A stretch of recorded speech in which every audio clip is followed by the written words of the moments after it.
Assalamualaikum warahmatullahi wabarakatuh. Teman-teman, kembali lagi di channel YouTube saya, Khairun Imam. Gimana nih kabar kalian? Semoga kita semua selalu diberi kesehatan, kemudahan, dan juga limpahan rezeki dari Yang Maha Kuasa, teman-teman ya. Nah, di video kali ini kita akan melihat manuver tajam yang dilakukan oleh Roy Suryo. Dan sekarang, Roy Suryo menyatakan mendukung penuh upaya Purnawirawan Jenderal TNI untuk memakzulkan Gibran. Nah, apakah Roy Suryo sudah sadar bahwa isu ijazah palsu ini tidak begitu kuat untuk menjatuhkan serta mencemarkan nama baik Pak Jokowi? Dan ini ya menjadi senjata makan tuan bagi mereka. Karena sepertinya Roy Suryo dan kawan-kawan ini sebentar lagi akan dibui, teman-teman.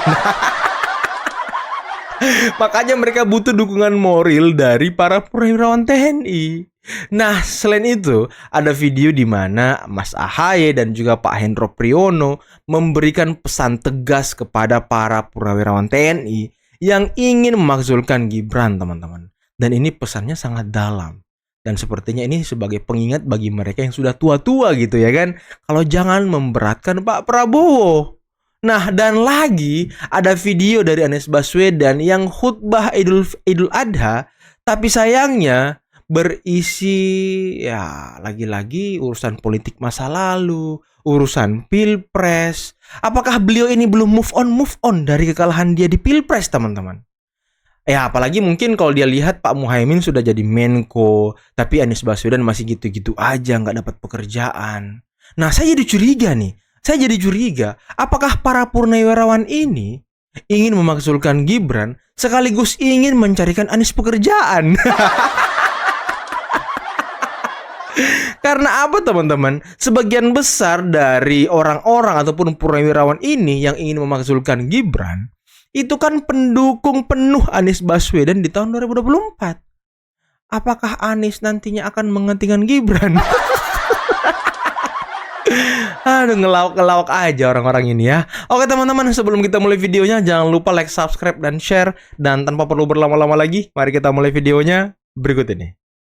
Saya izin untuk mulai hari ini juga menyuarakan bahwa saya sangat mendukung juga upaya pemakzulan yang dilakukan oleh purnawirawan. Pemakzulan ya kan?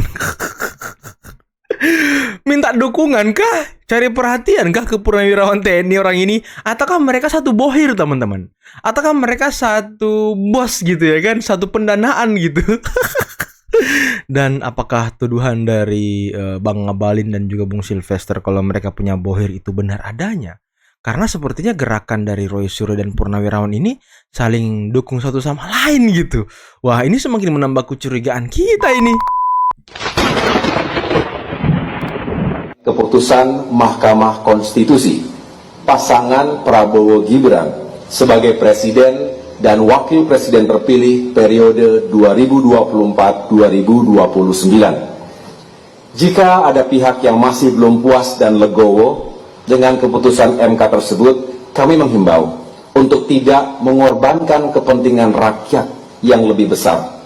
Rakyat menginginkan agar negaranya damai, Betul, rukun, bersatu, adil, maju, dan sejahtera. betul banget. Dengerin tuh pesan dari Mas Ahaye. Nis, dengerin tuh. Purnawirawan TNI, dengerin tuh. Jangan bikin gaduh lah. Apa alasannya untuk memakzulkan Gibran? Apa alasannya? Apa landasan hukumnya gitu? Nggak ada. Jangan halu lah. Menurut saya, Prof, ini yang harusnya berpikir jernih adalah yang muda-muda, yang jangan membawa nama besar seperti Pak Tri Sutrisno. Ya. Itu kan umur 90 tahun tahun ini. Jadi ya sudah banyak keterbatasan. Seperti saya juga gini kan, 80 tahun, apalagi 90. Dampaknya apa itu kan nggak terpikir. Kemudian kalau kita perhatikan orang-orang tua seperti saya sama teman-teman saya ini, ngomongnya kan diulang-ulang tuh. Makanya saya jagain Pak ini teman-teman biar ingetin saya jangan Teman-teman hadir di sini ya, ngingetin gitu ya. Itu juga kita lihat begitu mestinya ya kita sama-sama menjagalah. Jadi jangan sampai orang-orang tua kita ini diseret-seret kepada sesuatu pemikiran yang berbeda, yang bisa membuat mereka yang bertanggung jawab dalam hal ini administrator negara terganggu. Ya, jadi kan Pak Prabowo ya pernah waktu itu bilang waktu kampanye kapan ya saya lupa tanggalnya, tapi ada ngomong bergabung saja sama saya atau jangan mengganggu. Oh iya betul. Saya kira itu artinya ya dalam ya. Kalau kita tidak mau bergabung ya jangan mengganggu. Jangan bikin Dan rusuh. kalau kita memberikan saran ya yang sistemik. Jadi kan nggak bisa kita misalnya copot si A, copot si B. Nah, betul, kan Pak. ada cara gitu kan. Jadi dan itu kan kalau nuntut apa haknya menuntut ya. Menurut saya kita sama-sama ini udah tua, tidak menuntut tapi mengasih saran, ngasih nasihat. Ya. Ini keren banget teman-teman penjelasan dari Bapak Hendro Priyono. Tugas orang-orang tua, para purnawirawan TNI ini yang katanya sudah berpengalaman, yang katanya sudah berjuang memberikan segalanya bagi bangsa dan negara, ya harusnya memberikan masukan, memberikan nasihat kepada Mas Gibran, memberikan kritik yang objektif, yang bisa membangun bangsa ini. Toh Prabowo Gibran satu paket dipilih oleh rakyat, 90 juta lebih rakyat memilih beliau loh. Terus kalian ujuk-ujuk mau memakzulkan Gibran, kalian mau melihat bangsa ini terpecah, kalian mau memancing amarah dari pendukung Mas Gibran. Janganlah. Jangan sampai terjadi hal-hal yang tidak diinginkan karena ambisi kalian, karena nafsu kalian ingin memakzulkan Gibran. Beri aja nasihat kepada Mas Gibran, beri kritik yang membangun. Ya sambil menunggu tahun 2029 kemudian bertarung ulang gitu. Majukan calon yang kalian dukung, Anies Baswedan, majukan lagi Anies Baswedan gitu. Dan jangan mengganggu dan menggerogoti pemerintahan Prabowo Gibran yang sekarang sedang bekerja untuk rakyat, bekerja membangun bangsa. Adi Prayitno.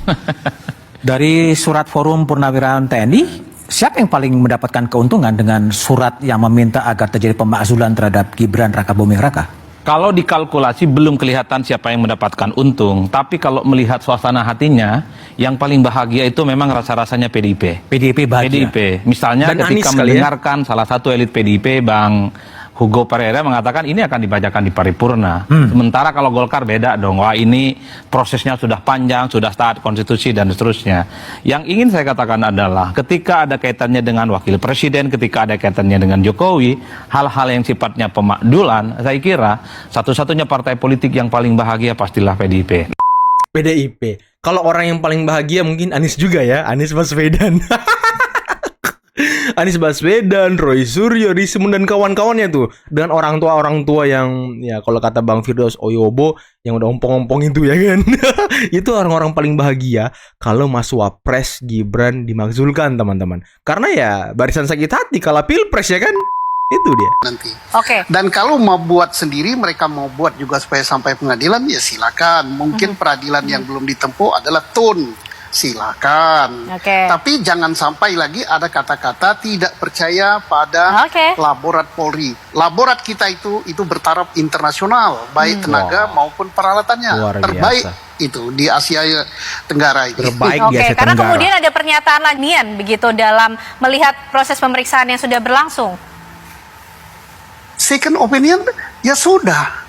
Mereka kan dipanggil sebagai saksi untuk bukan lagi second opinion, tapi basic opinion yang ada pada mereka.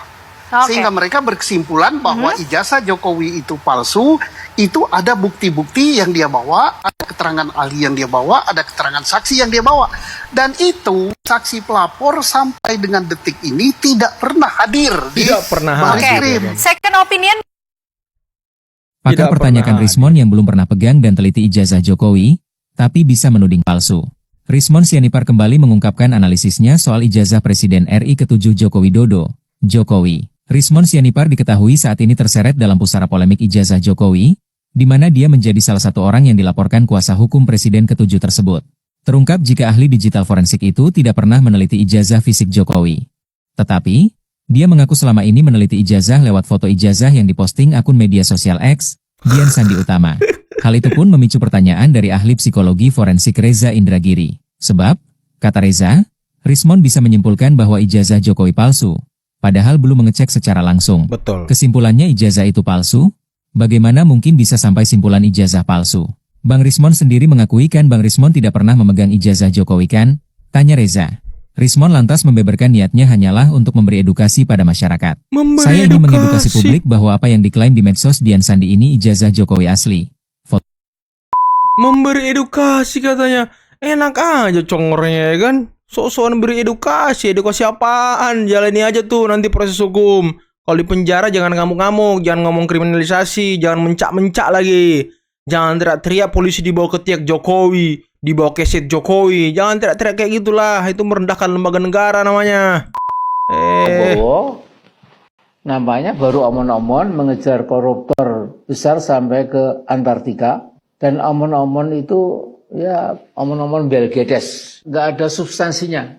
Jokowi, geng Solo, dan para ternaknya tidak mustahil sedang merancang senario untuk menggulung Prabowo. Menggulingkan Prabowo. Ya kan? Dan tahun 2029 si pelongo-pelongo Gibran jadi presiden-presidenan. Aduh, amin. Kok manusia seperti ini masih ada gitu ya kan? Bingung kita lihat orang-orang tua ini teman-teman. Tadi bener tuh kata Pak Hendro, orang-orang tua ini udah diem aja udah. Tenang-tenang aja, anteng-anteng aja. Ini orang-orang tua ini sudah agak-agak berkurang fungsi otaknya ya kan? Tapi masih aja ngoceh di luar sana. Aduh, terus ocehannya ngeselin pula ya kan? Gimana menurut kalian nih si Amin Rais ini? Bagusnya diapain teman-teman? Penjarain aja kali ya.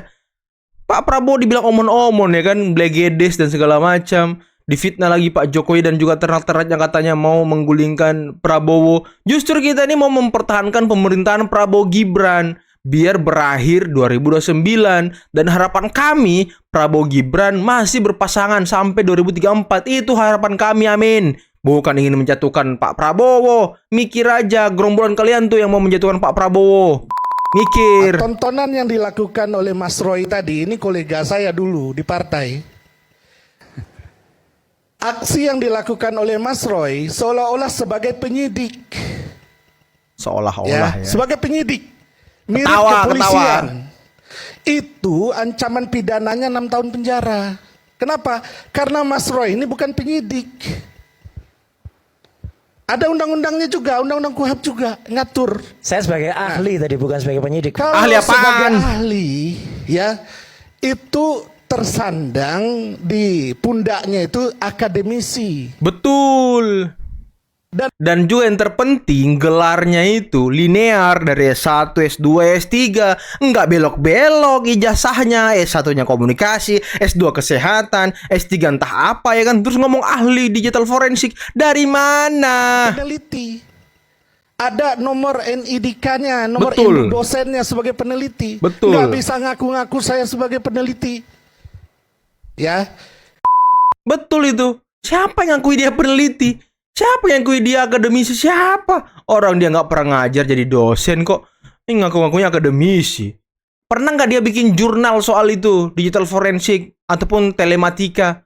Pernah nggak dia bikin jurnal tentang IT? Penelitian tentang IT terus sekarang ngaku-ngaku ahli? Pernah nggak dia? Jangan omong-omong doang gitu. Jangan ahli itu diakui bukan mengakui diri sendiri. Ingat tuh. Kamu tahu nggak sih Roy Suryo tuh pernah dengan sangat gamblang bilang ini kenapa di halaman depannya tertera kata tesis. Oh iya, di lembar pengesahan. Ya kan? Itu kan lagi berdebat di televisi. Iya. Ngomongin tentang skripsinya Pak Jokowi. Skripsi, iya. Dia bilang, kenapa ada kata tesis? Tesis itu bukan buat S1. S2. Ini dari dulu nggak mungkin.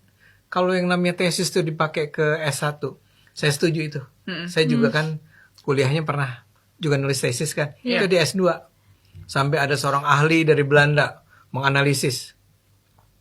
Di mana-mana juga tesis itu S2. Jadi wah gimana nih Pak Jokowi?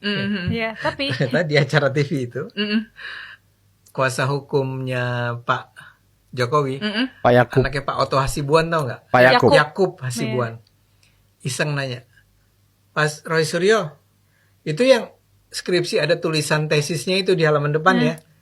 Itu skripsinya Pak Jokowi bukan? Oh, bukan. Lucu banget lagi. Beda. Saya nih di FISIP UI. Oh ya, Nggak ada KKN. mungkin ada ya kehutanan ada kali ya. Nah, tapi kedua kalaupun iya, ada persyaratan semacam itu. Pengaruh ya. Ya terus apa kan yang sedang kita perdebatkan Ijazah. adalah Pak Jokowi itu benar lulusan Fakultas Kehutanan. UGM nggak? Iya kan? Benar nggak dia itu lulus dari situ? Iya. Terus ngapain kita ngomongin tentang dia ikut KKN nggak? Makanya Bang sampai ada jokes. Ini lama-lama abis ijazah Pak Jokowi ntar KTP kakak itu tadi. Iya, betul. Ini buku nikah gitu kan. Betul. Nggak atau pernah ikut kuliah ini nggak berapa sering dia ikut kuliah itu? Ini kayak yang kalian nggak nonton sih, nggak lihat sih ya, yang ada seorang profesor atau doktor dari Leiden yang mengomentari tentang ijazah Jokowi. Iya. Cuman dia itu memang bicaranya itu tidak atas dasar dia kan di Leiden di Belanda, dia nggak kesini jadi ya. Oh iya. Dia cuma ngandelin apa kata media yang menyebar di media. Iya. Ya. Terus dia itu misalnya bisa ngomong begini. Nggak mungkin dong atau payah sekali kalau sampai Pak Jokowi kehilangan ijazah S1-nya.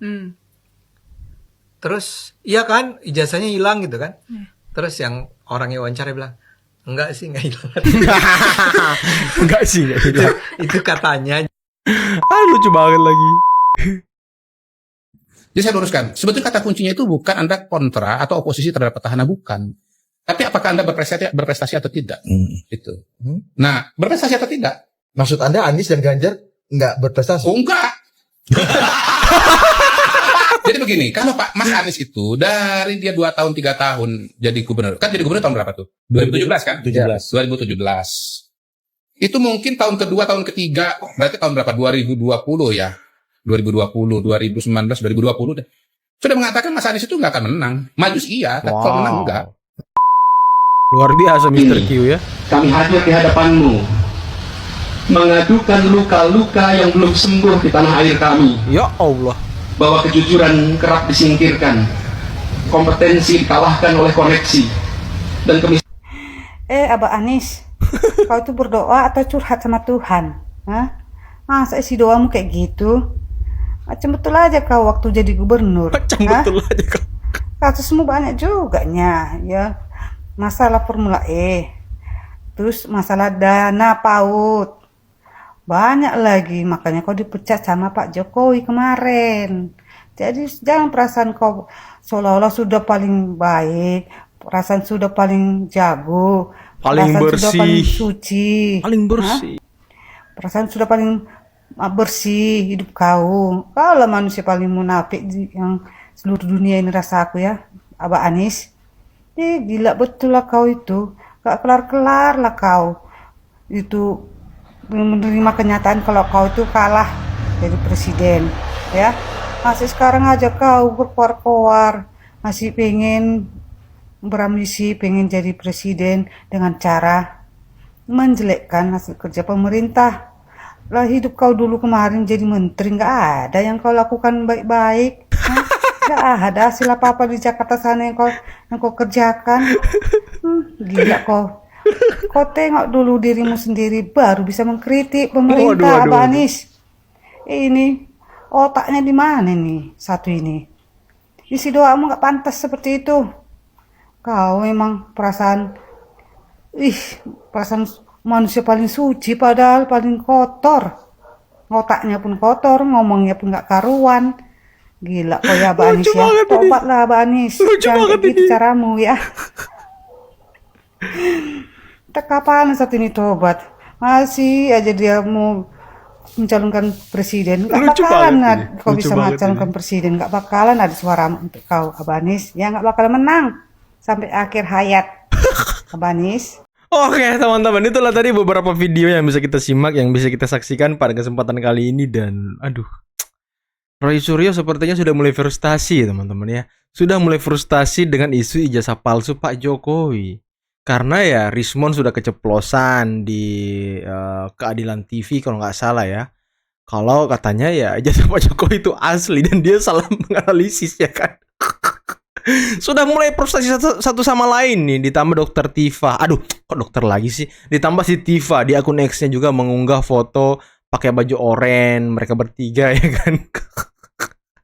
Ya orang-orang ini sepertinya sudah tahu dan paham kalau sebentar lagi akan masuk bui dan berbaju orange.